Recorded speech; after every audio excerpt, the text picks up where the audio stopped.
sedang dikembangkan variasi dari pesawat terbang N219 sebagai amfibi.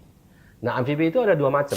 Apakah di dunia ini ada airlines yang hanya menggunakan amfibi? Ada. Di Maldives ada. Di Kanada juga ada.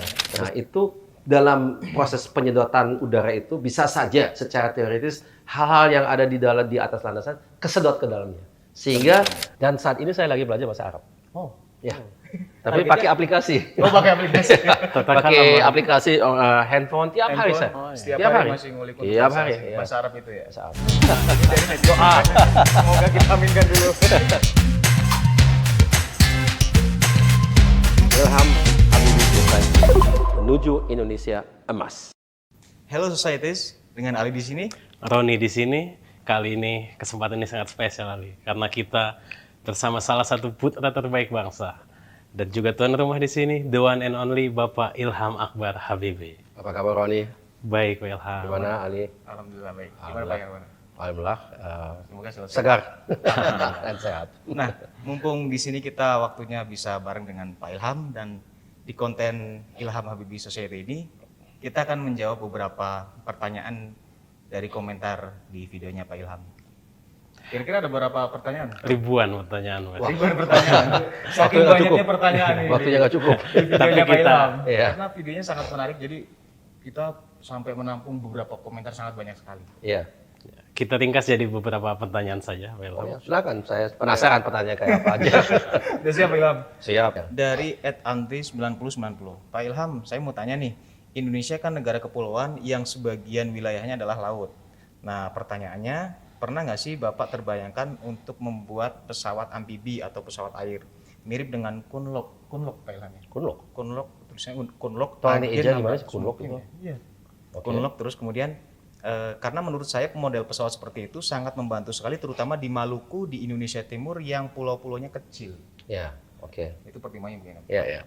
Ini pertanyaan yang sering kali saya dapat. Ya. Kenapa Indonesia tidak membuat amfibi? Dan sebagai informasi, di PT Dirgantara Indonesia, saya kan dulu pernah kerja di situ beberapa puluh tahun yang lalu, itu waktu itu namanya masih IPTN, sedang dikembangkan variasi dari pesawat terbang N219 sebagai amfibi. Nah, amfibi itu ada dua macam.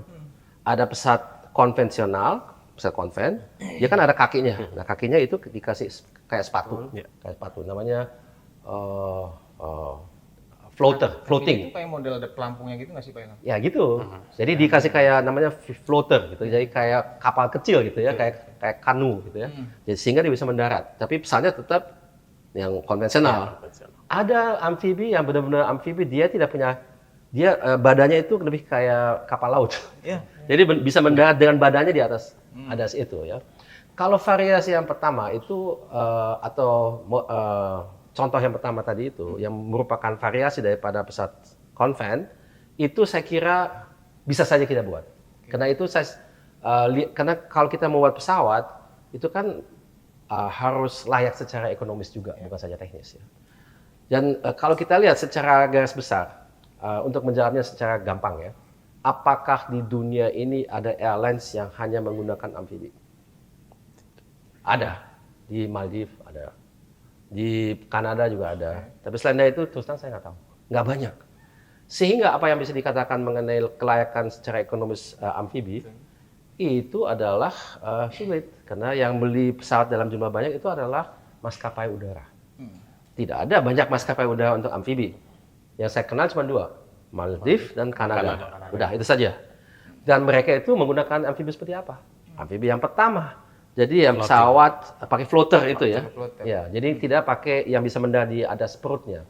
Nah, sekarang pertanyaannya kalau dengan demikian kenapa ada yang namanya untuk yang boleh dikatakan flying boat gitu ya, kayak kapal yang bisa terbang.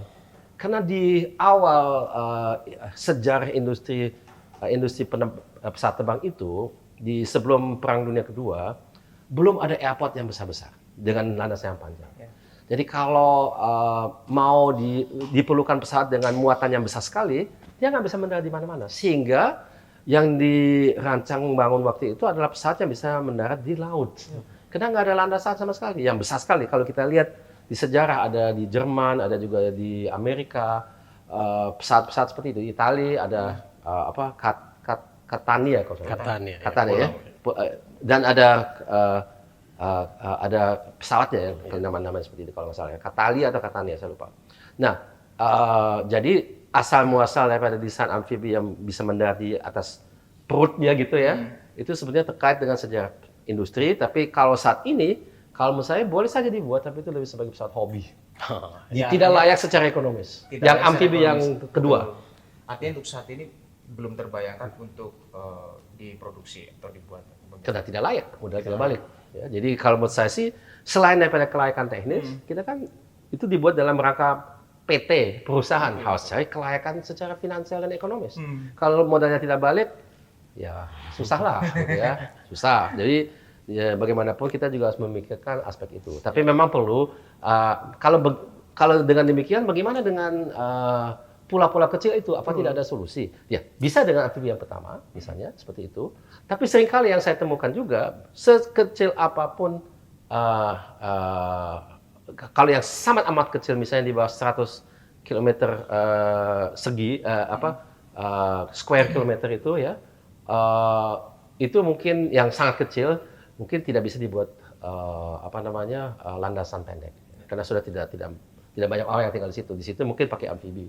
Kalau yang lebih besar daripada 100 km segi itu bisa saja dibuat landasan kecil. Ya tidak harus mahal-mahal gitu ya.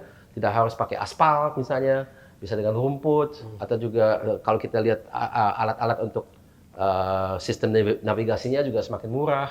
Nggak usah ada orang di situ misalnya, semuanya sudah bisa remote. Jadi dengan kata lain, seringkali solusinya juga tetap menggunakan pesawat terbang yang kecil, tapi yang mendarat di pulau itu sendiri. Tapi dengan membuat landasan yang sederhana saja. Sederhana, ya. Itu bisa. Dari @billjourney 999. Pak Ilham bisa berapa bahasa? Nah, baru kita bahas. Iya.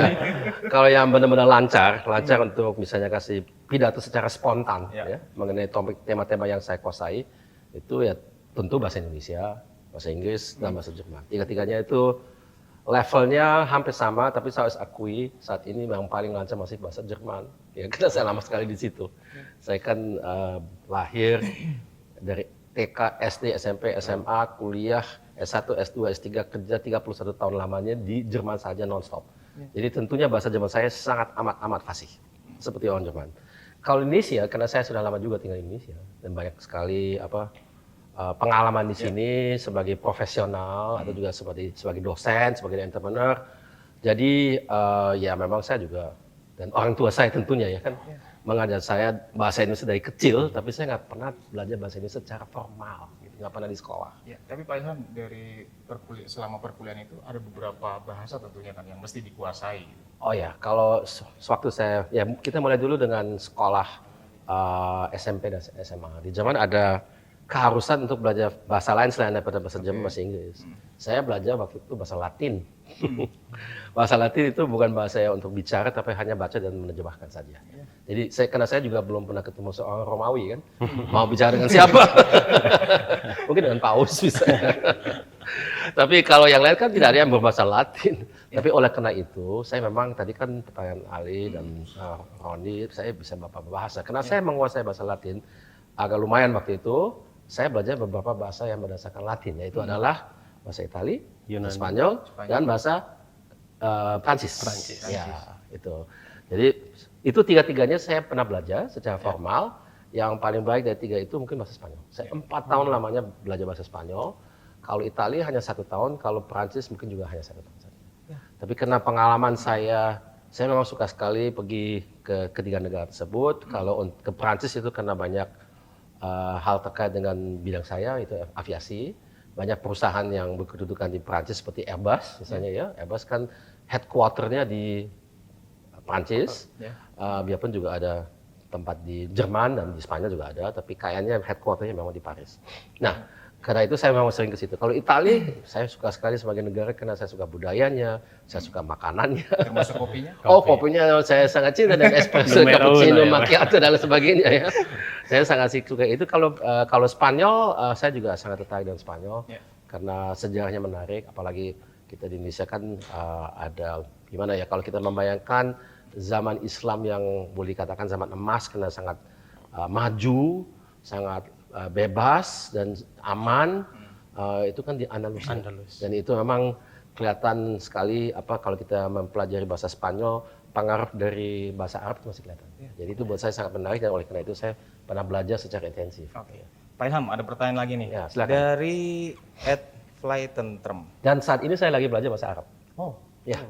Tapi pakai aplikasi. Oh, pakai aplikasi. Pakai aplikasi handphone tiap hari saya. Setiap Tiap hari hari. masih ngulik Tiap hari. bahasa Arab itu ya. Bahasa Arab. Karena saya penasaran aja, saya orang yang penasaran.